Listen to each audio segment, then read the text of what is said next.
ഫ്ലവറും ക്യാരറ്റും കൂടി ഞാൻ കൊത്തിയിട്ട് ചൂടുവെള്ളത്തിലിട്ടിട്ട് എടുത്ത് വെച്ച് ഉപ്പിട്ട് ചൂടുവെള്ളത്തിട്ടിട്ട് എടുത്ത് വെച്ചിരിക്കുകയാണ്. വട അതിന് വേണ്ട സാധനങ്ങളാണ് ഇത്. കോളിഫ്ലവറും ക്യാരറ്റും കൂടി കൊത്തിയത്, സവാള, ഇത് കറിവേപ്പില, ഇത് ഇഞ്ചി, ഇത് പച്ചമുളക്, കുറച്ച് പച്ചമുളക്, ഒരു 1/2 സ്പൂണ് മുളക് പൊടി, ഒരു 1/4 സ്പൂണ് മഞ്ഞൾപ്പൊടി, 1/2 സ്പൂണ് കുരുമുളക് പൊടി, 1 സ്പൂണ് ഗരം മസാലപ്പൊടി, പിന്നെ നമ്മൾ കടലമാവ്, പിന്നെ നമ്മളതിൽ കുറച്ച് കായപ്പൊടി, ഇത്രയും കൂടി ചേർത്തിട്ടാണ് ഇത് ഉണ്ടാക്കുന്നത്. ഉണ്ടാക്കിയിട്ട് കാണിച്ച് എല്ലാം കൂടി ഞാൻ ഇടണേ.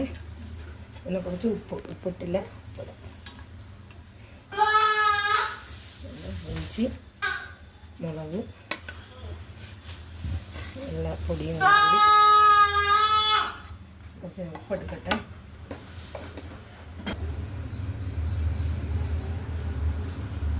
ഒരു സ്പൂണ് ഉപ്പ് നോക്കിയിട്ട് പിന്നെ വേണ്ടത് വേണമെങ്കിൽ പിന്നെ ഇടാം. അത് വരവേണേ.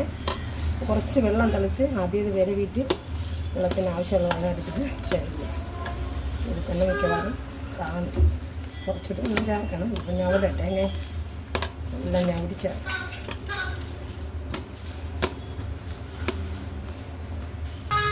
എല്ലാം ഇട്ട് വെച്ച്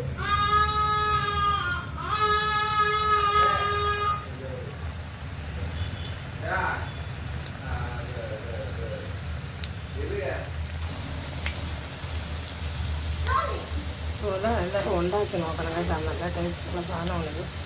കൊച്ചുങ്ങൾക്കൊക്കെ കൊടുക്കാനേ, അവരല്ലാതെ കഴിക്കാൻ ബുദ്ധിമുട്ടല്ലേ.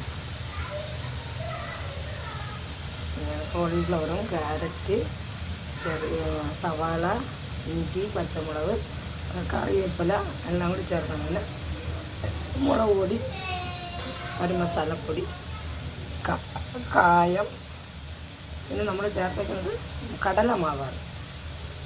കടലമാവ് ഇത് വിരവിയാണ്, മുക്കിയല്ല വിരവിയാണ്. മറ്റേ നമ്മൾ മുക്കി ഇങ്ങനെ ഇത് ഗ്രേറ്റ് ചെയ്തിട്ടെടുത്തതാണ്. എന്നാലും ഇങ്ങനെ എടുക്കണം. അപ്പം പിള്ളേർക്കൊക്കെ വേണമെങ്കിൽ കഴിക്കും. പിള്ളേർക്ക് കഴിക്കാൻ വേണ്ടി തന്നെയാണ് ഉണ്ടാക്കുന്നത്. ഉണ്ടാക്കാൻ വലിയവർക്കല്ല, ചായക്കടി കഴിക്കും. എല്ലാവരും ഉണ്ടാക്കി 5 മണി കഴിഞ്ഞ് 5:30 സ്നാക്സായിട്ട് കഴിക്കാം. എല്ലാവരും ഉണ്ടാക്കണേ, സമയം കിട്ടുമ്പോൾ. ഇതാണ് വാങ്ങിച്ചോണ്ട് ഉണ്ടാക്കി നമ്മൾ വട ഉണ്ടാക്കി കഴിഞ്ഞേട്ടാ. ഇതാണ് വട കണ്ട.